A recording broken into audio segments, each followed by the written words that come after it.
There we go. All right, we're ready to begin. We'll stand and we'll say our prayer. In the name of the Father, the Son, and the Holy Spirit, one God, amen. O heavenly King, comfort of the Spirit of truth, Lord of our present, fills to all things, the treasury of good things, the giver of life, come and abide in us, cleanse us from every stain, and save our souls, O good one. Amen. Welcome back. We've had a couple weeks break. St. Nicholas gave us a visit last week, which was much better than you having to listen to me. So it's always nice. So tonight, though, this is the 17th lecture, and is on what we call the Oriental churches, or some of the Oriental churches. The word Oriental means Eastern. To orient yourself literally means to turn east, or to know what direction east is. So the Orient is to the east. It is the east. And so the Oriental churches are churches in the east, literally. Specifically, tonight we're going to talk about Armenia, church in Armenia, the Coptic church, and the Ethiopian church. These are all churches that would be described as being monophysite. Mono, meaning one. Physite, or physis, is a Greek word for nature. The word nature, like the nature of a thing. What is its nature? Not like Mother Nature, but a philosophical term, like the nature of humanity. Okay? So monophysis means one nature. Now, this is important because at the Council of Chalcedon in 451, the Orthodox Church declared that Christ is not monophysite. He is diophysite, meaning he has natures in one person. One whole human nature, one whole complete divine nature, both possessed in one person. The Oriental churches reject the Council of Chalcedon in 451. They only hold up to the first three councils through Ephesus, and they declare that Christ is fully God and fully man in one person, but only having one nature that's fully divine and fully human. So the distinction between monophysite and diophysite, having one nature and two nature, but also that there's that distinction, but then both churches are saying that Christ is still fully God and fully man. So this might seem like splitting hairs, but the rejection of Chalcedon separates the Oriental churches from communion with what we call the Chalcedonian church. Us, we are the Church of Chalcedon. We accept the Fourth Council and the subsequent councils, whereas the Oriental churches do not. And this has been a separation in communion since the 5th century. And many attempts with specifically the Armenians, some with the Coptic, there's been attempts made to kind of overcome this division in ancient times, and then more so in modern times. And kind of the discussion on all of this is ongoing. I'm not an expert enough to be able to tell you kind of where that discussion is at the moment, other than that it does occur. There are people of various opinions about the state of the discussion, how close to resolving the schism we are. But what I can say is that the things that separate the Chalcedonian churches from the non-Chalcedonian churches is often how the monophysites are referred to as non-Chalcedonian, because they don't accept Chalcedon. the difference or the separation is much less of a separation than we have with, say, the Roman Catholic Church, and especially than with various Protestant churches, depending on the kind of Protestant church that you're talking about, because there's great variation within Protestantism. Whereas with the Oriental churches, there's much less that, in a sense, separates us in terms of the way of life, especially the way of life, our ethos, our outlook on things, our understanding, kind of our traditional approach, the worship, the liturgy itself. These things are much more similar than even we have with Roman Catholics. So we often have a closer affinity with the Oriental churches than we do even with the Latins. So we're going to start with Armenia. Armenia has been in the news lately because there was, if you followed this, there was a conflict in a region claimed by Azerbaijan, which is Armenia's neighbor. There's a region within Azerbaijan that had large Armenian population, Nagorno-Karabakh. I think it's not exactly how you pronounce it, but that was the region. And it had been kind of controlled by the Armenian population. And here recently, the Azerbaijanis overtook that and retook control of it. This has caused a lot of upheaval in Armenia. And the geopolitics of it all, we don't have time to kind of discuss, or it's not necessarily appropriate at the moment for, in this context to kind of weed all those differences out. But Armenia is a country that exists still to this day. It has its challenges. It sits south of Georgia, country of Georgia, west of Armenia, north of modern-day Turkey and Iraq, this area, and Iran.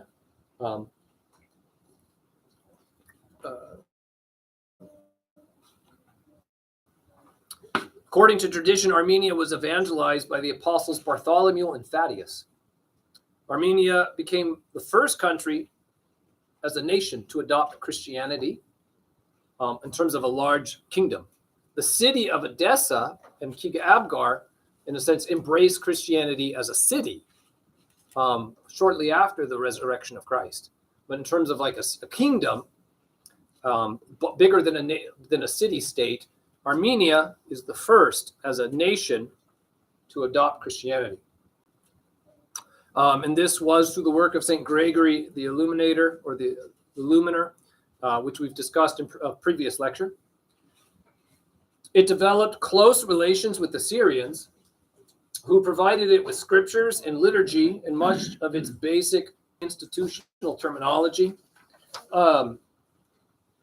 And a number of the things that I'm going to quote here now come from an Armenian website, westernprelis.org, as well as the Western Diocese of the Armenian Church in North America. So events of the 5th century were critical to the making of a distinctly Armenian Christian culture and identity, the foremost being the invention of the Armenian alphabet.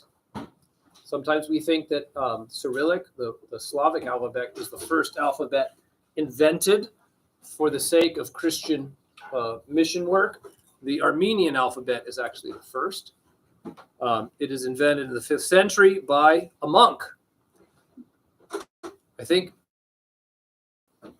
it might be that there's more monks that have invented alphabets than any other kind of person in the world. Monks have a corner on this market of alphabet invention. Translations of scripture, commentaries, liturgy, theology, and histories were made. In addition, the 5th century witnessed the first flowering of original Armenian literature. The invention of the Armenian alphabet brought on the golden age of Armenian literature. Students were sent to the centers of classical Christian learning in Edessa, Caesarea, Constantinople, Antioch, Alexandria, and Athens to prepare themselves to translate the Bible, the liturgy, and important writings of Greek and Syriac church fathers and classical literature literature of Greek and Latin into Armenian. The Bible was translated from the Greek form, the Old Testament form, the Septuagint. This was finished in a few years, and most of the patristic translations, all of this being done within the first 30 years of the alphabet's existence. But the whole process, including translation of secular books, lasted some 200 years. The holy translators are highly revered in the Armenian church. Many of the works translated have since been lost in their Greek or Syriac original. And it's only because we have an Armenian translation that we have some of these very ancient texts, whether it's like philosophical works by Aristotle or Plato or so forth, or the other philosophers, or writings of early church fathers. Some of these things exist because of the Armenian translation.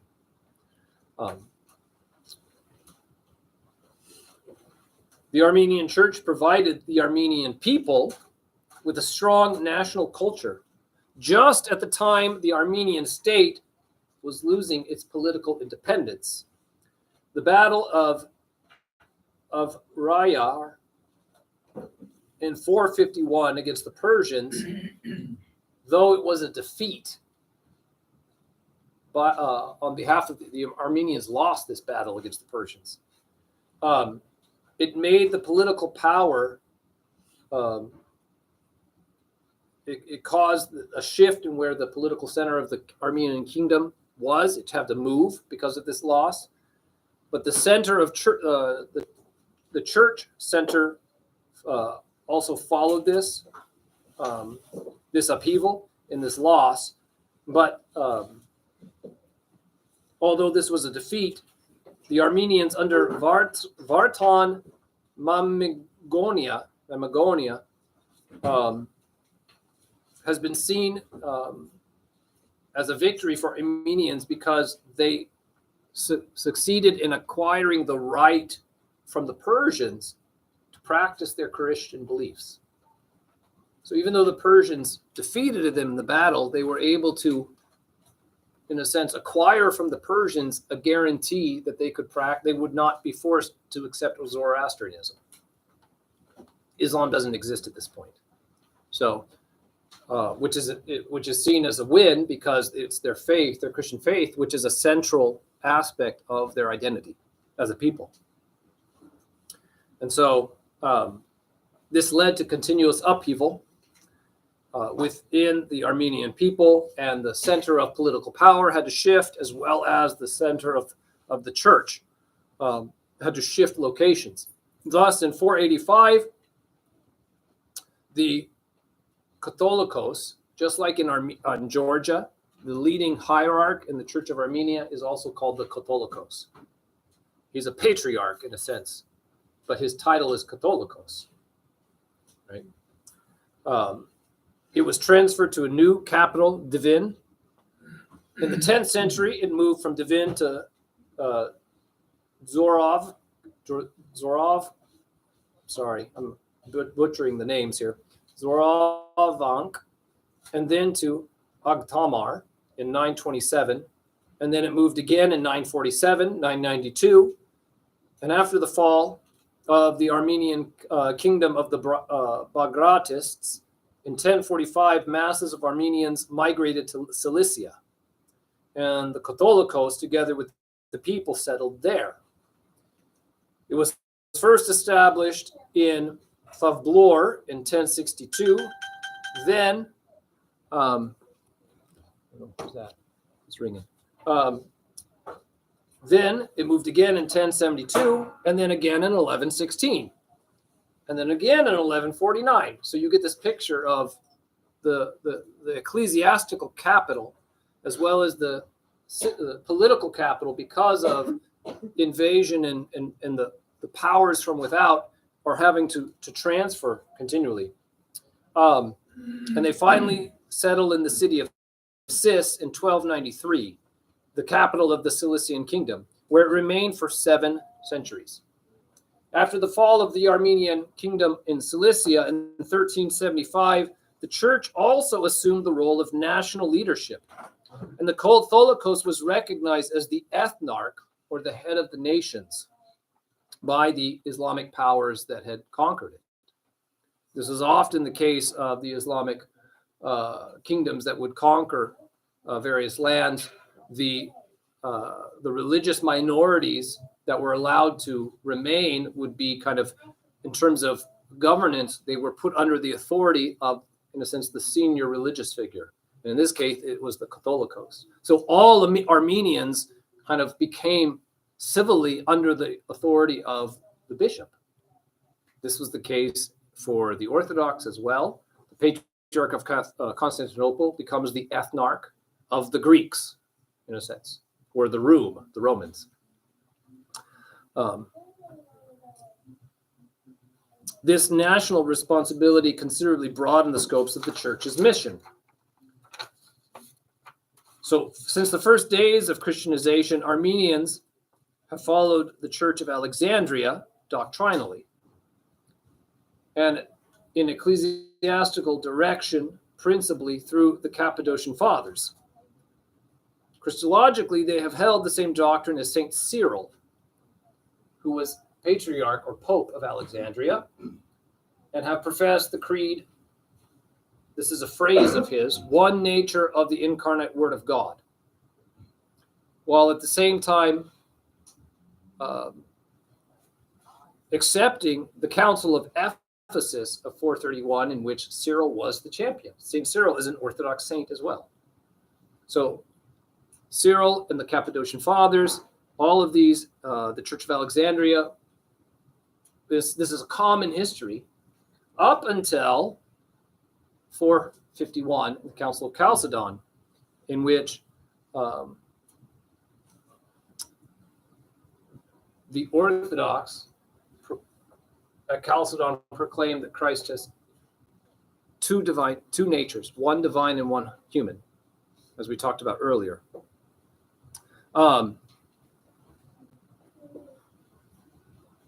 So the Armenian church teaches that Christ became a real and perfect man in body, mind, and soul without ever ceasing to be God. Of the 7 ecumenical councils, the Armenian church has accepted the decisions of the first 3, Nicaea, Constantinople I, and Ephesus. And they rejected the 4th, and they've refrained from pronouncing on any of the others, in a sense. And so they accept the infallibility of the first 3 ecumenical councils only. The Armenian church teachings on the sacraments and church order do not differ from us. So the understanding of sacraments and the church order, there's a hierarchy, bishop, priests, and deacons, all of this is the same. It's that question of Chalcedon. And so really the argument with Chalcedon is who is following Cyril more faithfully. Cyril being the Patriarch of Alexandria, the champion of the Third Council. The Fourth Council approved the tomb of Pope Leo, which is the definition of that council. But it accepted Leo's tome as being in line with Cyril. In a sense, Cyril was the authority in which the council stated, in a sense, that Leo was following. Leo was following Cyril, not setting a new path. But the Oriental churches, in a sense, the verbiage or the language is, in a sense, is different. In a sense, the Cyril statement, one nature of the incarnate Word of God, is something he said that he did say. But in his later writings, in his discussions with hierarchs in Antioch, he accepted the idea of 2 natures. In the sense that his understanding was they were trying to express the same thing using different phrases. How is Christ fully God and fully man? That's the question. How is he fully God and fully man as one person? Cyril early on said one nature in the incarnate Word of God, that he had one nature. But then he comes to understand that his way of trying to define how Christ is fully God and fully man in his one person, right? How this is exactly what the fathers of Antioch were trying to do. And the resolution of the conflict over Ephesus is resolved with Cyril writing letters back and forth with the Patriarch of Antioch. And Cyril himself kind of acknowledging this idea of two natures, being another way of describing how Christ is fully God and fully man. Do you follow? But the Oriental churches, in a sense, follow Cyril.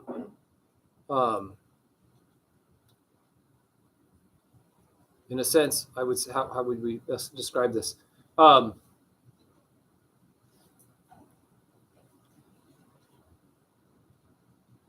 They follow the letter of the law, not in a sense, not his spirit. Maybe it would be one way to describe it for us. That's how we see it, because we feel we follow Cyril in his understanding. They say they follow, but the question is, well, what is Cyril really saying? And so that's part of the crisis here, the division. Though this division, it separates and stays separate, it doesn't go very far away. In a sense, it kind of the Oriental churches parallel, in a sense, separate but parallel with the Orthodox throughout history. They don't go off kind of like, it's not like a break and it goes off and gets wider and wider and wider as time. It's more of like we've stepped out, we built a house next to you, and now we live next to you, going forward. And so, but it still comes back to the question of what does Cyril mean? Or how can we understand Cyril? How do we understand that Christ is fully God and fully man in one person? And there are those who say, well, it was all a misunderstanding of words. Others say, no, there's something deeper here. And the fact that the fifth, sixth council are trying to, in a sense, resolve the problem with the break at Chalcedon in the meaning of the Monophysite teaching. But the Oriental churches, in a sense, don't accept, in a sense, the proposals of the fifth and the sixth council. How to resolve this, right? It just never gets anywhere. So, which is unfortunate. But part of that, some scholars put forward, is because of the instability that those churches experience politically or nationally with the rise of Islam.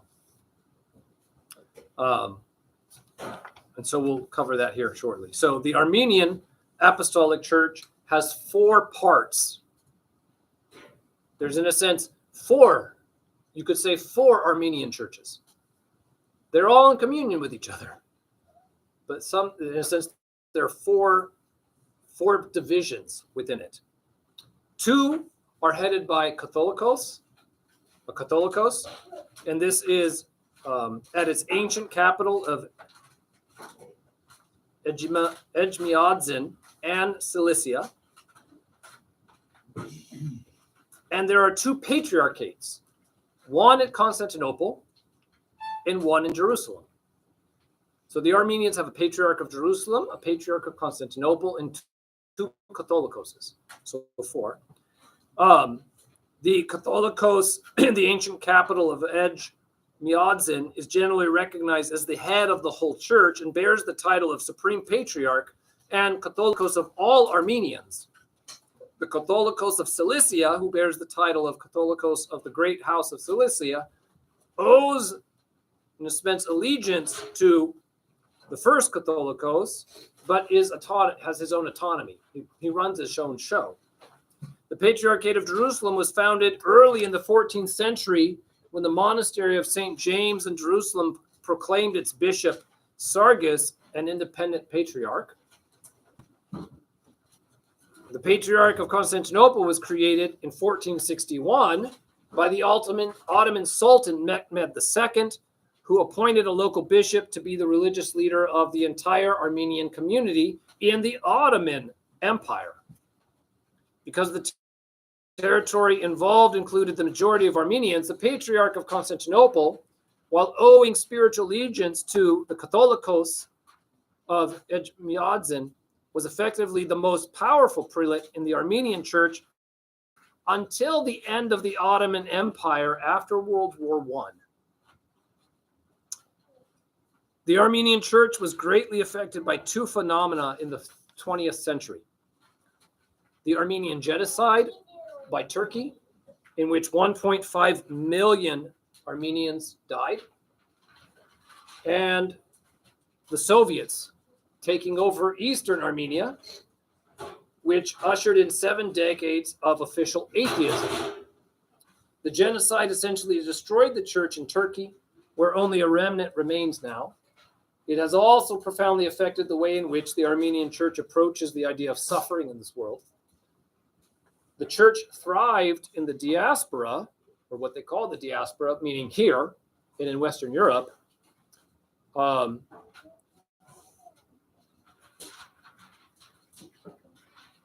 in 1990, Armenia became independent of the Soviet Union as a nation and has been seeing a revitalization nationally, but it's also spiritually.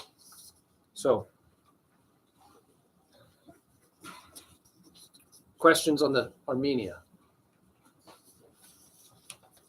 So was the Council of Chalcedon called to resolve the nature thing specifically, or came out of that? And if so, what caused the Council of Chalcedon, like each council leads to the next one. So Ephesus is the council that declares that the Virgin Mary is properly called Theotokos.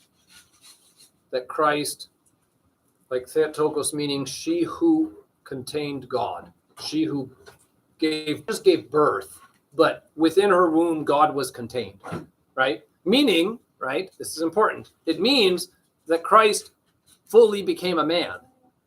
If he's fully a man, his divine nature fully inhabits his body, his person as a human being, then it's proper to say that the Virgin Mary is the Theotokos, the God-bearer.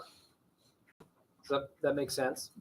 So it's a question of how do we understand Christ's being fully divine, but also fully a man. And so Nestorius was the kind of the one that the Council of Ephesus was called to address, because Nestorius refused to call the Virgin Mary Theotokos. And he spoke of, in a sense, like almost two Christs. And so Ephesus addressed that. And then that's 431. 20 years later in 451, right? Again, the question is, how is he fully God and fully man? And how do we understand his humanity? And I think Chalcedon is trying to affirm, in a sense, the full humanity of Christ. To give language to Christ having a proper, full human nature. And so the language is established of Christ being one person. Christ is one person. He's not two persons. There's no like two Christs, but one. But within the one person, Christ possesses his divine nature, being not separate from him at any point, but taking on a full human nature. Which means, right, and this is, right, what the fifth and the sixth council have to then address, right? Why do we not want to follow the monophysite idea? How do you keep the distinction between his human reality and his divine reality, in a sense, clear? Does his divinity, God doesn't change. God is eternally the same. But how does the Son of God, being God himself, also become a man? And so if he has one nature in one divine human nature, well, what's happening there? Does the human and the divine, do they mingle? Does one overshadow the other? Does the divine, in a sense, replace part of the humanity? But if in a sense, if the humanity is overshadowed in Christ or confused, if there's confusion between the two, then there's a new thing. If it's a synthesis between divine and human, right? You have the coming together of two things blending into one. And so therefore Christ has changed. His divinity is now different, having, in a sense, blended humanity into himself, right? But God doesn't change. So how do we understand him being fully divine and fully God and human at the same time? And so one nature makes things confusing. But if Christ is fully God and fully man, possessing those divine natures in his one person, right? Without confusion, without mixture, that his divinity therefore doesn't change, and his humanity also, right? It's his humanity being united to him, his divinity being, in a sense, joined, but not confused, right? Humanity is being purified, not, in a sense, becoming something different than it is, but being sanctified because Christ now possesses it. But he possesses it fully as a full human nature without altering that nature. Because if he alters it, right, changes what it is by its nature, right, changes humanity, what it is by, then we don't have anything in common with him. He's created something new. It's not taking what is there and healing it, but creating something new then. But we have nothing in common with that new thing then. And so the fathers of Chalcedon are trying to explain, well, how is this worked? How are we saved with Christ becoming man? And there's in the fifth and the sixth council are addressing this. Basically, they're saying he took on a full human nature, which meant a human mind, a human will, a human soul.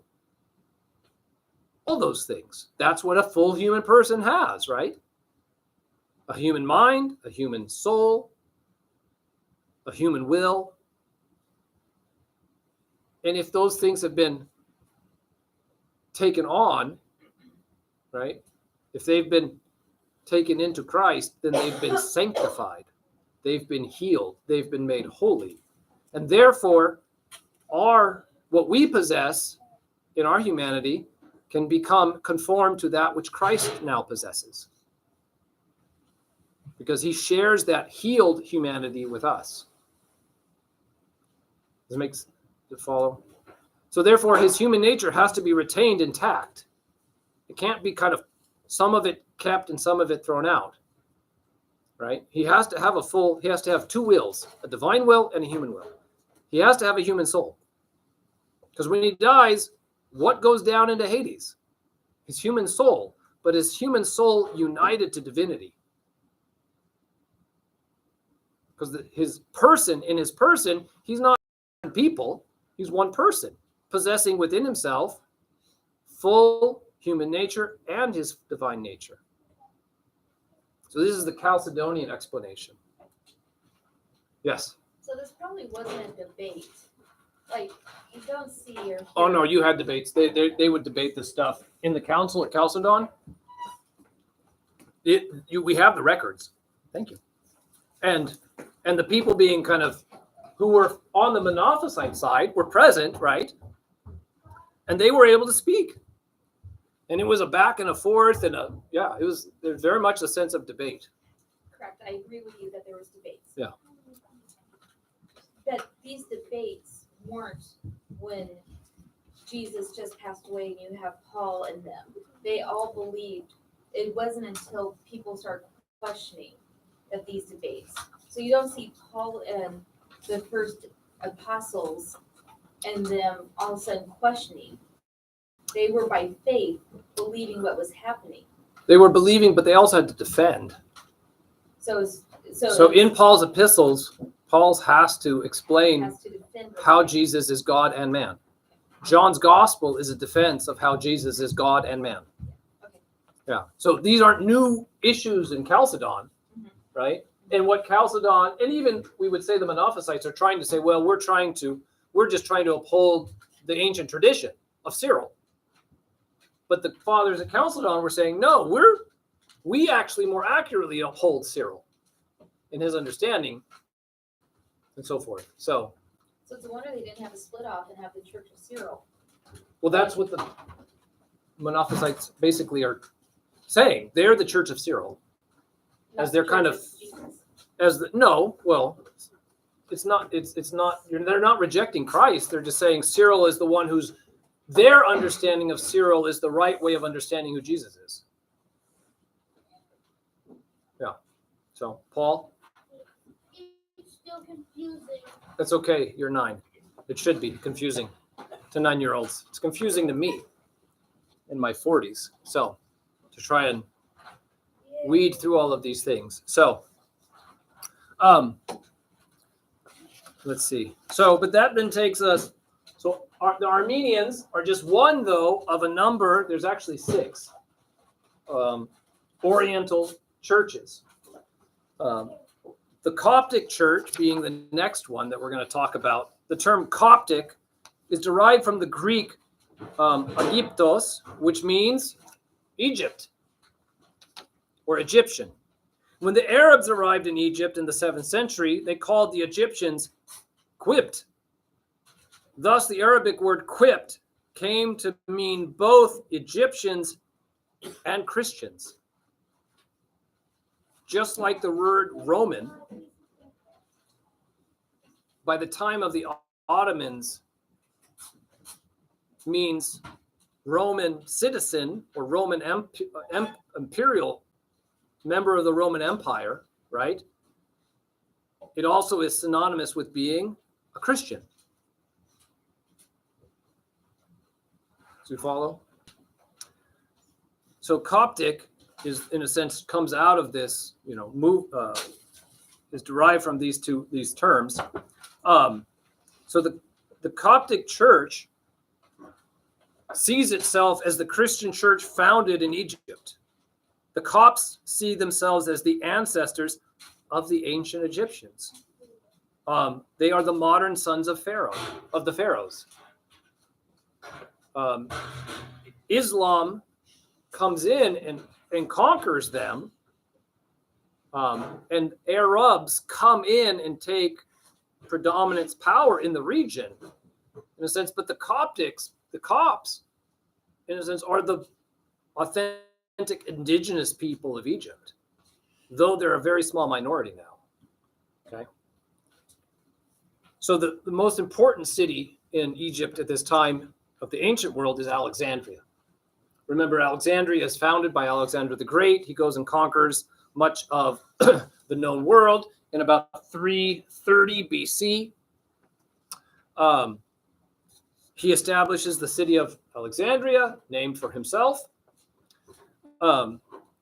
It was, at the time, and lasted for about 1,000 years, it was one of the premier cities of the Eastern Mediterranean world.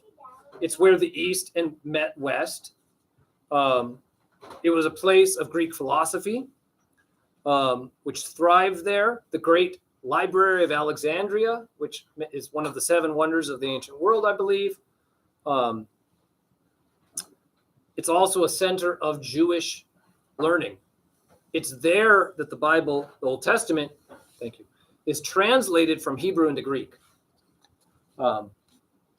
Because of the large Jewish community in Alexandria. Ptolemy II, Philadelphus, is the one who orders the translation of the Old Testament from Hebrew into Greek. And this translation was understood by the Jews as being equally authoritative as the Hebrew. You could read it in the synagogue without anything else. You couldn't do that. You could do that with Hebrew, but nobody understood it by the time of the days of Christ, because nobody understood ancient Hebrew. So that could be read, but then you would have to read something else. But you could just read the Greek. and it was understood as being authoritative on its own. Armenian translation was not understood that way. You had to either read the Hebrew and then the Armenian, or I'm sorry, the Aramaic, or the Greek and then the Aramaic, even though Aramaic was the language the Jews were speaking at the time. Its translation of the Old Testament was not seen as being authoritative like the Hebrew or the Greek. So, St. Mark, the evangelist, the gospel writer, is, tradition says, is the first, in a sense, bishop of Alexandria. He served there for 7 years, between 61 and 68 AD. It is believed one of the first believers of the Christian faith under St. Mark was, as bishop, was Ananias, who then becomes his successor as bishop. St. Clement of Alexandria and St. John Chrysostom claimed that the Gospel of Mark was likely written in Alexandria during the time that St. Mark was there, formulating his liturgy. There is a liturgy of St. Mark, which is considered one of the world's oldest liturgies, and is written down by St. Cyril. The St. Cyril we keep coming back to, who was patriarch and pope. The title pope is used for the bishop of Alexandria, traditionally, not just the bishop of Rome. There are 2 popes. St. Cyril is the patriarch and pope of Alexandria, 412 to 444. St. Jerome states that it was Mark, St. Mark himself, who established the theological school in Alexandria. This famous theological school is one of the great, it's called the catechetical school. There's a place of conversion. The school itself was for catechumens and for Christians in general, but it was in a sense a religious institution that very early on was in a sense the premier place of learning in the Christian world. After the martyrdom of St. Mark in 68 AD, Ananias succeeded him. In the 2nd century, fathers of the Catechetical School of Alexandria had a strong influence on the Christian world. Well-known 2nd century Christian apologist of the Catechetical School, Athenagoras, who we have several of his writings, was dean of the school in 176.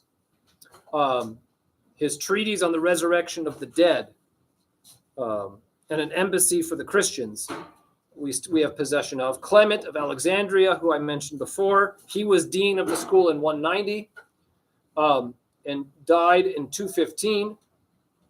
We have his exhortation to the Greeks, his pedagogy, his stromata, some of these which I myself have read and referenced in papers in seminary and so forth.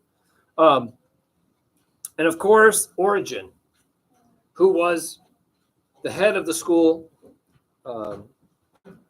somewhere in 185 to 254. Origen, though, fell into a number of mistakes, and his teaching, not his person, but his teaching was condemned at the 5th Ecumenical Council. He, in a sense, tried to merge Platonic ideas into Christianity to a depth that was not appropriate. And but Origen was very well loved by people like St. Basil the Great, St. Gregory the Theologian, St. Gregory of Nyssa. They compiled a whole book of the sayings of Origen that they felt were important. So not all of what Origen says was accepted, but a very influential thinker at this time in the 3rd century. It's St. Athanasius the Great, who is made Pope or Patriarch of Alexandria in 328. He had been the great hero of the Council of Nicaea in 325, being of the Church of Alexandria. And he reigns as Pope and Patriarch from 328 to 373. and we've talked about him before, and his kind of dust-ups with Constantine the Great and his exiles. And then it's Cyril the First, who is the 24th, in a sense, bishop of Alexandria, who becomes known as the pillar of the faith. Again, it's the Coptic Church, and it's the Coptic Church that is really the locus of the Monophysite teaching and ideas. Dioscorus, who succeeds Cyril, and we can't go into all the details. Of course, he's condemned at Chalcedon and exiled, but he continues to view himself as the rightful bishop of Alexandria, and the conflict in Egypt over who the rightful hierarchs of the church are will last up until the conquest of this area by Islam in 641. So what happens is you have a parallel ecclesiastical structure that will establish itself. Dioscorus is exiled, and the council elects a new bishop for Alexandria, but not everyone in Alexandria accepts him. Some accept him, others hold on to Dioscorus. And so then you have two bishops for the same city, and you then emerges two parallel hierarchies and priests and churches in the same area that will then continue on until this day. Because you still have the Orthodox Patriarch of Alexandria in Alexandria, who is very much the patriarch of the Greek-speaking minority, not the Coptic people. So, after the Arabs entered Egypt, the rulers and governors ruled Egypt during the first reigning period, 641 to 868. The Umayyad Caliphate was from 662 to 750. The Abbasid Caliphate, 750 to 868, followed by the ruling period of the Tulunid dynasty. And then again, the Abbasid Caliphate, the Ixidid dynasty, and then the Fatimid dynasty, which is 969 to 1171. Throughout all this period, you have these various Arab caliphates, right? They are very much a minority of the population. In a sense, they retain, throughout that period, they retain the military, control of the military. In a sense, the soldiers are Muslim, but the bureaucrats are Coptic, right? The generals, the army, right, and the sultans, the leaders, are an exterior force, but the people at large are Coptic. And this holds true through the Fatimid dynasty, 969 to 1171. You have persecution of the Coptic church, right? They're a second-class citizen. They're a dhimmi people. They have extra taxes to pay, and so far. There are periods of persecution and massacres and murders and so forth. But it's not a constant threat.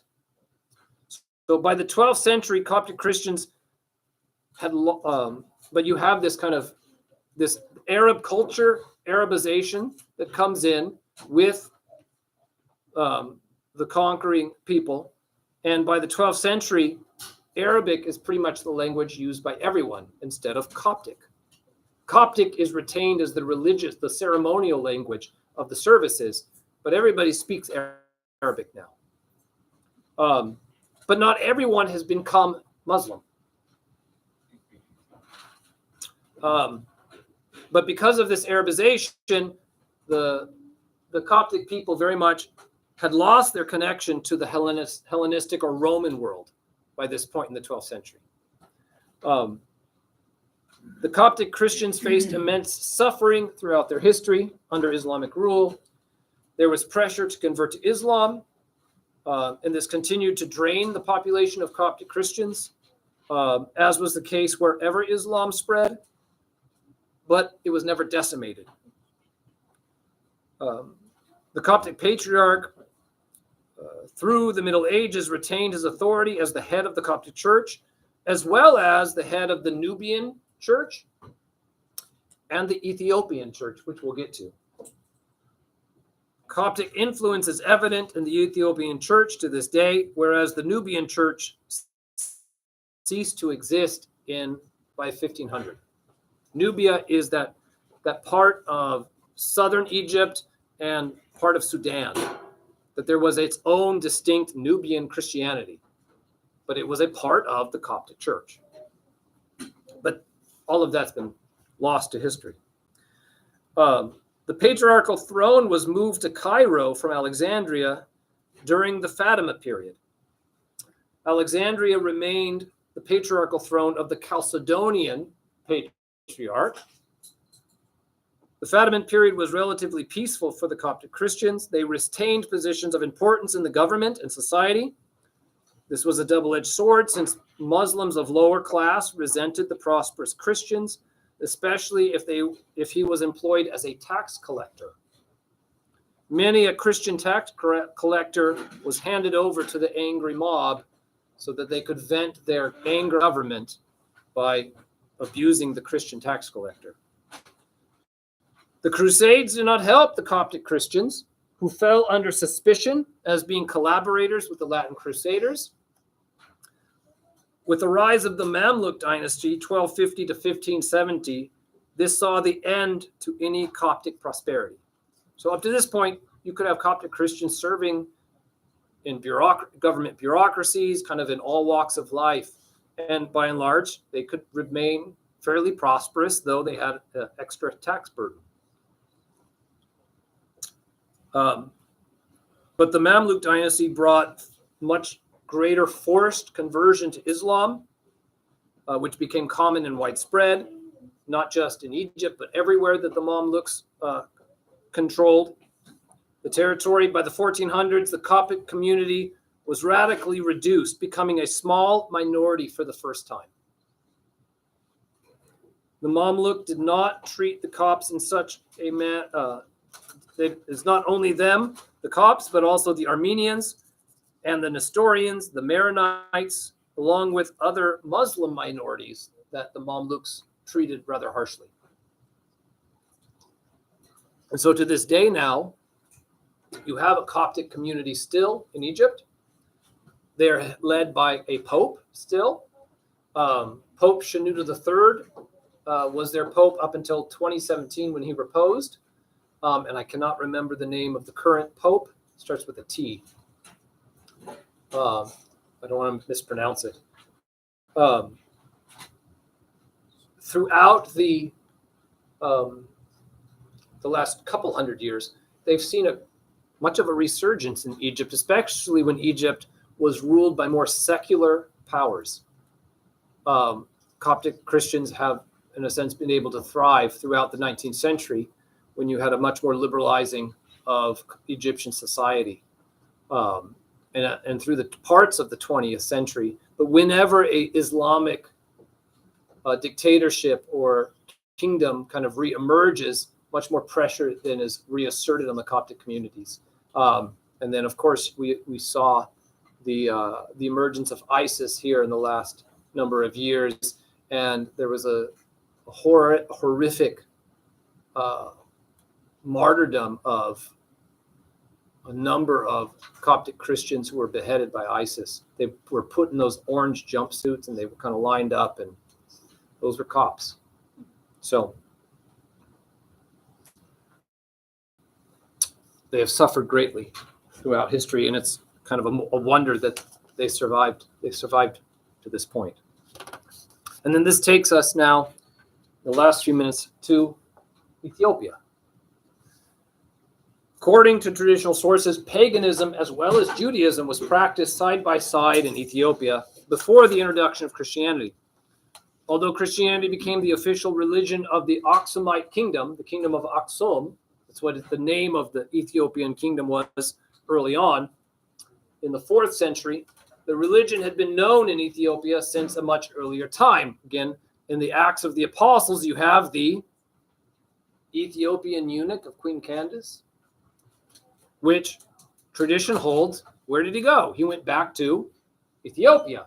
St. John Chrysostom says there were Ethiopians present in Jerusalem on the day of Pentecost. And so early tradition holds that there was much movement between Ethiopia and Jerusalem. St. Matthew is said to have gone and preached the gospel and been martyred in Ethiopia. This is from Orthodox sources. Within Ethiopia, this tradition is not known. Ethiopians believe they received Christianity without shedding apostolic blood. Nevertheless, Christianity without certainly known in Ethiopia was known certainly in Ethiopia before the time of Frumentius. And Frumentius is, in a sense, the first bishop of Ethiopia. And Frumentius found his way to Ethiopia, being from the Eastern Mediterranean world. We have, in a sense, the history of Frumentius from Rufinus, who dies in 410 AD, who is a historian. He documents the life of Frumentius, who was a relative of a man named Meropius, a philosopher from Tyre. This is Tyre and Sidon from the New Testament, where Christ goes. This is on the coast of what is now modern-day Lebanon. He wanted to visit India. So this should dispel all of our understandings that people never went anywhere in the ancient world, or they were kind of ignorant of other parts of the world. You know, people in the Mediterranean did not know much about people in the Far East and so forth, or in Africa, right? So this guy, Meropia from Tyre, wants to go visit India. And in the process, he stops in Ethiopia because they've run out of provisions on their ship. And he takes his relative, Frumentius, with him. But the Ethiopians at the time were not very happy to see Roman citizens, and they massacred Meropius and everybody else on the ship except the two boys, Frumentius being one of them. Eventually, those two boys were taken to the king of the region, and the king puts them to work in his court. Frumentius, being the wiser of the two, becomes the treasurer and secretary. The king dies, leaving his wife and infant son as heir to the throne, and the queen asks Frumentius to stay and help run the kingdom until her son is of age. And when the young king comes of age, he asks for permission to go home, and he's granted permission. Frumentius goes back and stops in Alexandria and meets St. Athanasius the Great and tells him the whole story of how he grew up in Ethiopia and what happened there, and the need to send a bishop back because you have Christian merchants who are in this kingdom, the Aksum kingdom, who are present, who have built churches, right? But there's no bishop. And so guess who is made bishop by St. Athanasius? Frumentius. And he is sent back to the kingdom that he knows very well. Emperor Constantine the Great, writing in 356 to the kings of Aksum, speaks of Frumentius. So this is not some mythical character that we have no kind of historical information about, kind of a person of legend. No, this is a person of concrete real history, even for modern scholars' standards, right? So the introduction of Christianity as the state religion marked the turning point in Ethiopian history. Frumentius goes back, the king has accepted Christianity, and in a sense, the noble class converts first. Christianity does not constitute a purely religious phenomenon on the country, but plays an integral role in all aspects of national life. The church is not a religious institution, but has for many centuries been the repository of the culture and political and social life of the Ethiopian people. This is did you see a pattern here for Armenia, the Coptics, people in Ethiopia? It's the church that is the thing that holds them together as a people, especially for Armenia and the Coptic people, right? These are conquered people who are engulfed within Islam. The only way they retained their identity and their existence was because of their faith and their church. The church as an institution, as in a sense, an organization, right? Even though it's a religious organization, it was the thing that held the identity of the people together.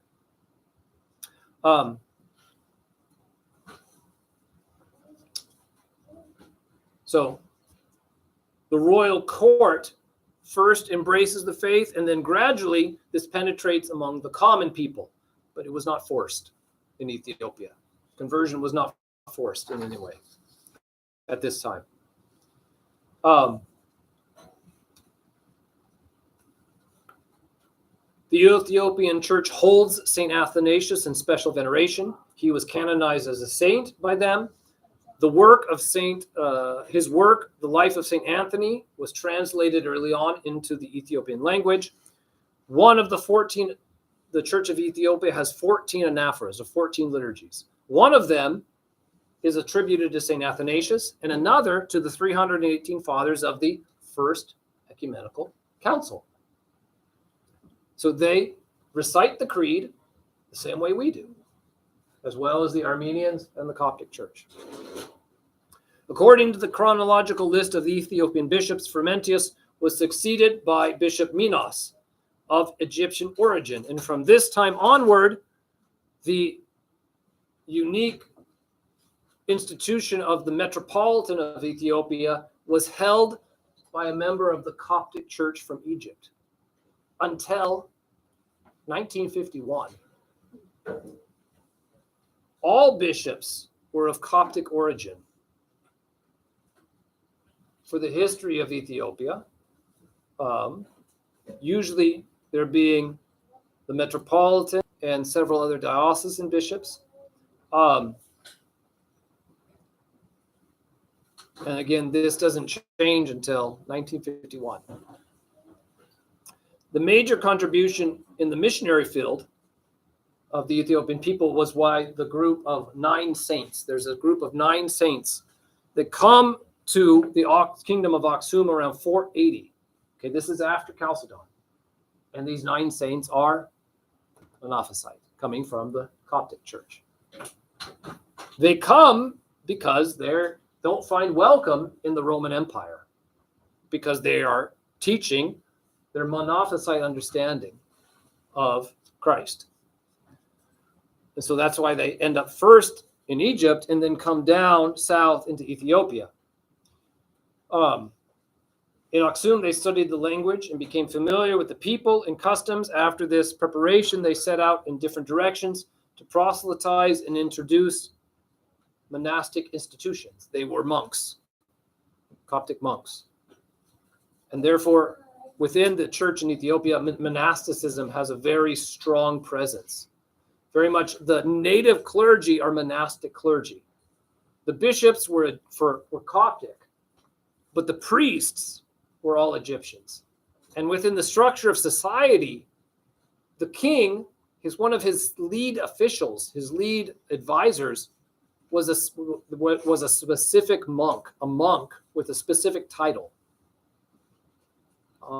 And in many ways, it was that monk who, in a sense, had the most influence in terms of being a spiritual leader within Ethiopia. It was the monks, more so than the bishops, because the bishops came from outside. They were seen sometimes as outsiders. But the monastic clergy were the indigenous clergy. So they contribute to the spread of monasticism. They also contribute greatly to the development of the Ge'ez language, being the Ge'ez language, being the ancient language of Ethiopia, being used in liturgy and literature. They undertook the massive task of translating the whole Bible into Ge'ez, because they were familiar with both Syriac and Greek. The 9 saints also translated a number of basic religious works into Ge'ez, such as the ascetic rules of St. Pachomius, which still today regulate monastic life in Ethiopia. The life of St. Anthony by St. Athanasius is still widely read in the Ethiopian church. After the expansion of Christianity, there was at least 4 dioceses in Ethiopia, each headed by a bishop, and the chief was the Metropolitan of Aksum. They were closely associated and dogmatically and judiciously with the Coptic Patriarch of Alexandria. The latter sent Egyptian bishops to Ethiopia whenever necessary until the reign of Tsar Yaakov, who reigned as emperor between 1434 and 1468. And after that, only the Metropolitan was sent. So only, instead of having 4 more bishops, you only had a Metropolitan for the whole church, and then the clergy, the rest of the priests. With the rise of Islam, between 600 and 1100, there's very little known about what goes on in Ethiopia, because the communication between Ethiopia and the rest of the world gets cut off. The area of the Red Sea had been an economic region since the time of the days of Ptolemy. Aksum had become an integral part of the Hellenic world. Aksum had held the same position also during the Roman and the Eastern Roman Empire period. But with the rapid rise of Islam and Muslim conquest, these historical channels of communication were almost completely cut off and only retained through the Metropolitan coming from Alexandria. He was the only link and the only source of information with the rest of the world. Before Islam, Aksum was an extensive maritime and commercial empire. In its heyday, it ruled many districts, not just in Africa, but in Arabia, in the Arabian Peninsula, specifically the southwestern part of the Arabian Peninsula. And there is in the liturgical life of the Orthodox Church, there is a commemoration of, in a sense, the martyrdom of a Christian city in what is modern-day Yemen by Jewish rulers. And the emperor of Ethiopia, there's request from the emperor of Constantinople to the emperor of Ethiopia to do something about it, to defend the Christians there. And this is exactly what he does. He goes and retakes the city and punishes the people who had massacred the Christians. And then he himself retires and becomes a monk, and was numbered amongst the saints in the Ethiopian and the Orthodox Church. And you have, in a sense, this ancient city in Yemen, which had been Christian, becomes a site of pilgrimage up until the rise of Islam to the relics of those martyrs. I think this is 4th century that this would have occurred, after the time of Frumentius.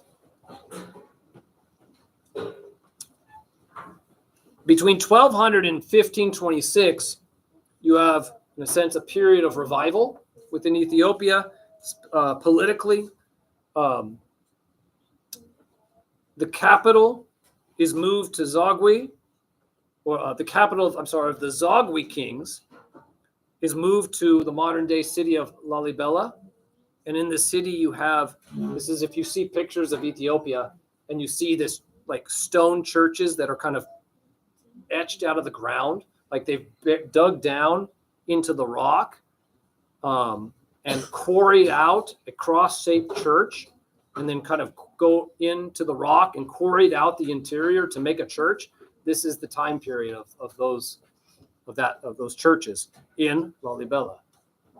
From here, they continued the Aksumite imperial tradition, and they entertained many delegations from the Patriarchate of Alexandria, as well as Muslim rulers of Egypt.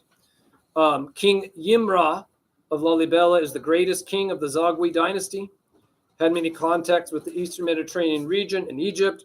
The traditions about the buildings of the beautiful churches of Yimrahani Christos in Lalibela group of rock-hewn churches are dominated by allusions to such international contacts of the time. The living achievements of the Zagwe dynasty clearly show that the period was one of cultural and literary revival in the Christian kingdom. The dynasty founder, Yukuno Amlak, in 1270 is called the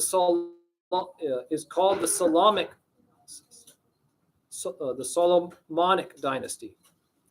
After the decline of Aksum, the Christian kingdom was surrounded by Muslim and pagan neighbors and was isolated from the rest of the Christian world, except through Alexandria.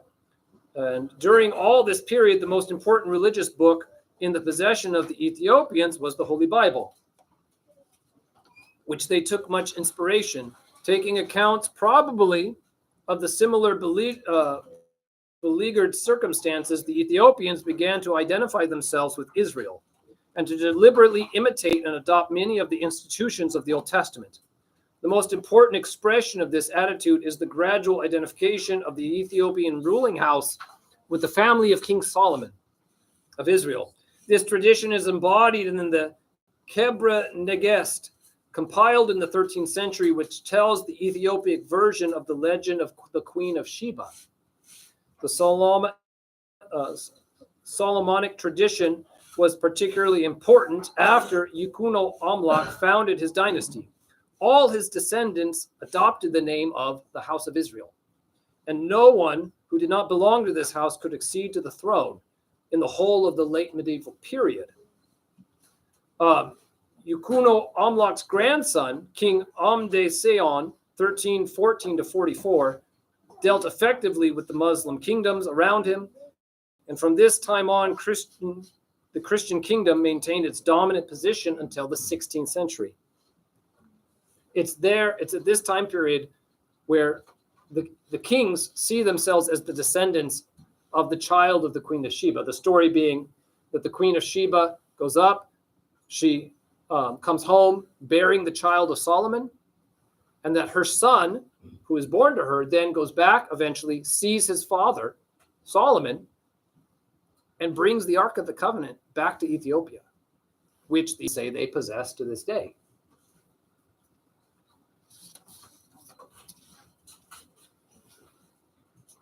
The monastic influence is important because it's through the monasteries that education is primarily attained. You had 4 levels of education. This is very interesting, I think.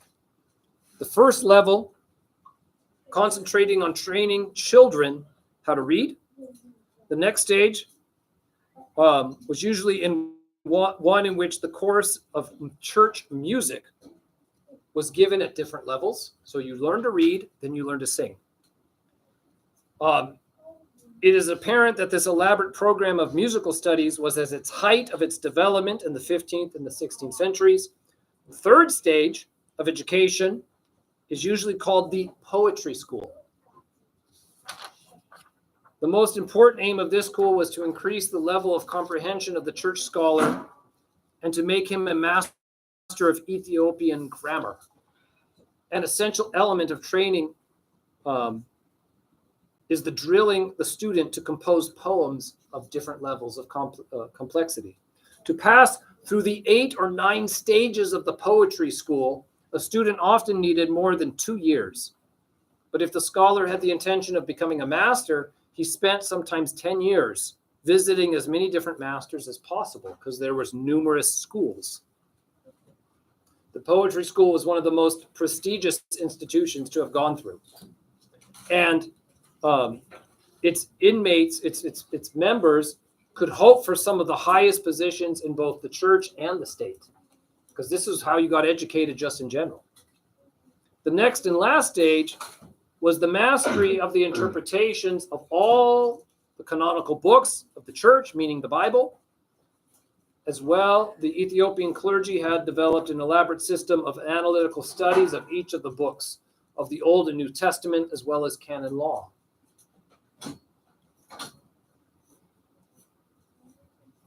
It is then in the 15th century, some isolated European adventurers reached Ethiopia, even before the Portuguese arrived. They had been employed by the kings as masons, craftsmen, and amateur painters.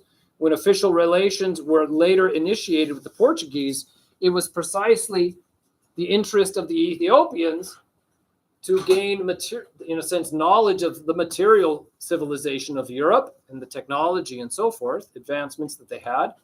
This is what they were preoccupied with.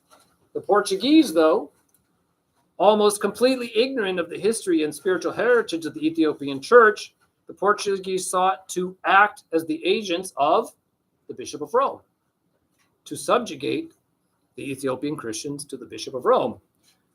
This caused a lot of unnecessary bloodshed in the first part of the 17th century and led to the expulsion of Jesuit missionaries by Emperor Fasilidas in 1632.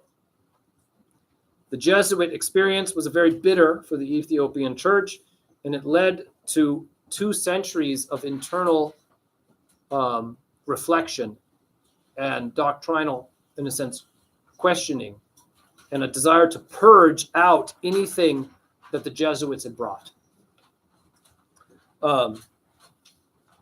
In the 19th century, missionary work occurred to re-Christianize areas that had been converted to Islam since the 16th century. Emperor Johannes succeeded in obtaining the appointment of 4 bishops from Alexandria instead of just 1. They arrived in 1881, being the first since the 15th century. In 1929, a new Coptic metropolitan, Quilios, was appointed, and it was agreed that 5 Ethiopian monks should be consecrated diocesan bishops. Then followed the Italian occupation, which maybe we don't remember. 1935 to 1941, Ethiopia was colonized by Italy, and it was a very difficult period for the Ethiopians. They eventually threw out the Italians. In 1948, when the Coptic Synod decreed that the Ethiopian monks might be appointed as bishops during the lifetime of Metropolitan Kyrillos, and upon his death, an Ethiopian metropolitan might be consecrated. Upon the death of Abuna Kyrillos in 1951, Abuna Basilios was chosen as Metropolitan of Ethiopia by the clergy and the laity, and thus the full autonomy of the Ethiopian Church was established. The movement of the autonomy was fully supported by the Ethiopian government from 1926 onwards, and His Imperial Majesty Haile Selassie I played an outstanding role in this matter, being the last of the Ethiopian emperors. You might know about him if you're a Bob Marley fan. Bob Marley, the great reggae singer, was very devoted to the memory of Haile Selassie. In 1965, think about this, the heads of the Oriental churches met together, meaning Armenia, the Coptics, Ethiopia, as well as Syriac, Eritrean, and Malankara, which we didn't talk about any of these. They met together in person for the first time since the Council of Ephesus in 431, in terms of a gathering of bishops. What we find here, in many ways, is that these churches suffered a great period of isolation because of Islamic conquest. Armenia and the Coptics, were directly under Islamic rule, whereas the Ethiopians were surrounded by them, and on the edges, and isolated by them. And this affected their relations with the rest of the Christian world. Themselves, and specifically all of them, not just the Ethiopians, have had interactions with the Jesuits and the Latin missionaries who come in and try to convert the Armenians or the Coptics and the Ethiopians to the Catholic faith. And not just in the time of the Crusades, but then afterwards. And so all of their histories are in a sense, very, very difficult ones. being kind of on the edge of the Christian world, kind of where Islam and Christianity very much bleed together. So, questions? Paul. Thank you. Do they still?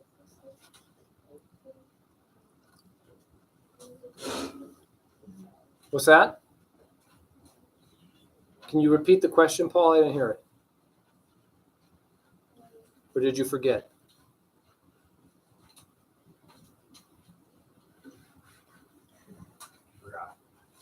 Lost of train. Okay. Yeah. Okay. Do you remember now? Yeah. Do they still hate each other today? I would say we don't hate each other. You mean the different? He's saying You know, there. hate each other. It's not. There's not. I would not describe that at all. That there is a common hate between Orthodox and Oriental. Something very interesting has happened maybe in the last 30, 40 years. The Oriental churches, when they've come to the West, they start referring to themselves as the Oriental Orthodox, which is a rather new phenomenon. The Orthodox are the Chalcedonians. But in the West, right, they don't want to be understood as being Catholic or Latin, right? And they're visibly distinct from them, but what are they? And so they've identified themselves as being the Oriental Orthodox churches. Not the Greek Orthodox churches, right? But the Oriental Orthodox churches, which means Eastern Orthodox churches, which is what we call ourselves, the Eastern Orthodox Church, right? So I would say that reflects definitely that there is not any kind of hatred between the groups. There still is a lot of questions about what separates us and how do we understand the history between the churches.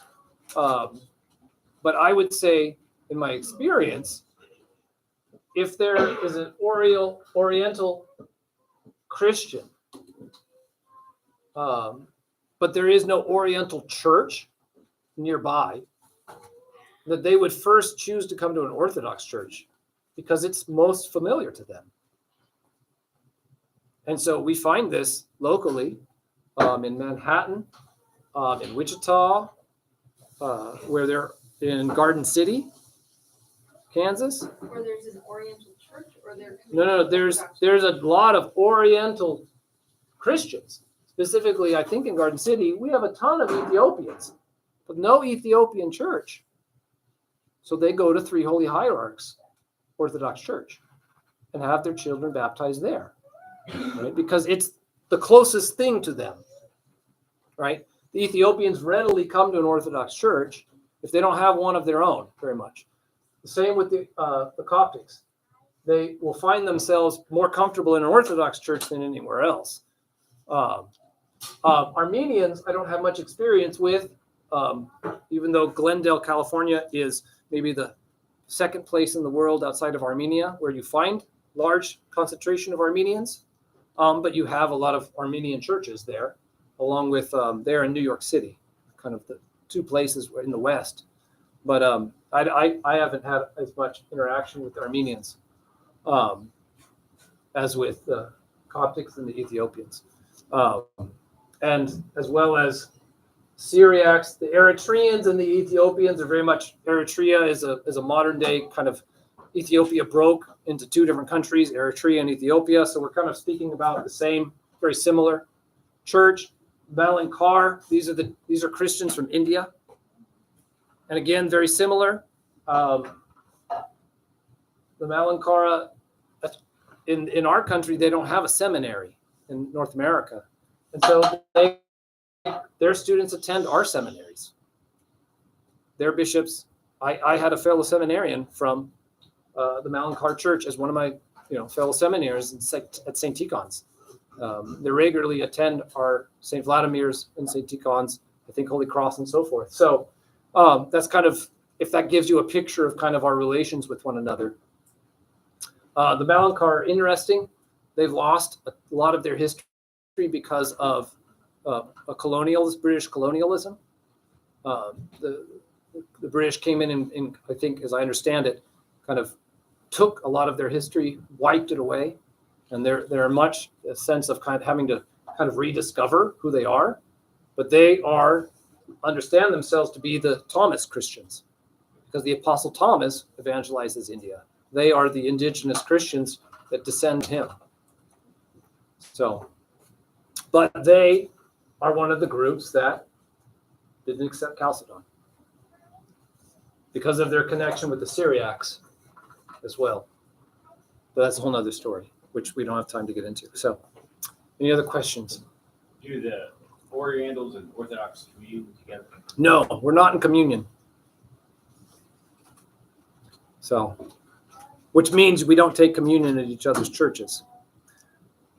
Unless you convert, basically. Which is interesting. Because typically if someone from an Oriental church converts, we do not receive them usually by baptism or chrismation. We only receive them by confession of faith.